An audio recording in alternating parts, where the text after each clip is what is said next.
my question to you is if you're part of a new promotion and trying to get distribution, do you think streaming is going to eventually pass those network deals? Or do you think that that's something that wrestling I've been should? saying that for 2 years or more.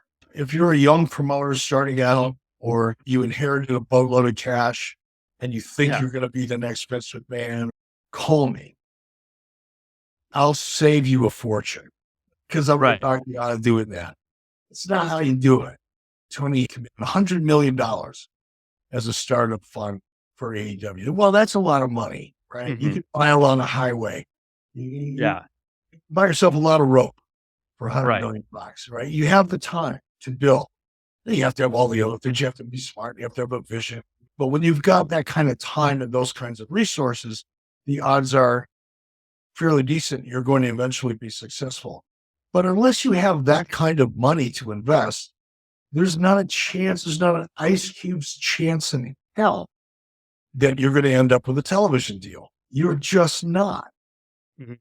I think Booker T's got a great thing going down in Houston. He's got local television. He's got his training facility. They're working together hand in hand. They could probably do some live events. Or he's basically got a version of what used to be a regional territory, right?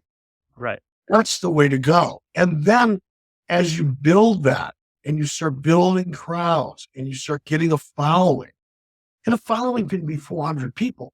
It doesn't have to be 40,000 or even 4,000. As you're starting, if you're putting on an event once a month and you're getting 6, 7, 800 people to your event, by all means, start streaming it. Right. Build it up from there. And yeah, definitely. Streaming is accessible. Streaming platform, you can put it on YouTube. Build Right. it up from there. If it gets hot and all the things of you're doing everything right, you get a little lucky and you're smart and all those things, huge success on YouTube could land you, Yeah. on a spot on a bigger platform or even a smaller cable outlet. But to shoot for network television or even major cable television as a startup, don't do it. Please Right. don't. I have a broad question for you. Thinking about putting on shows, it seems that sometimes you hear people talking about how you need to get people who are involved outside of wrestling to come in and be a part of wrestling shows and expand the audience that way. But more and more media is becoming more niche as time goes on.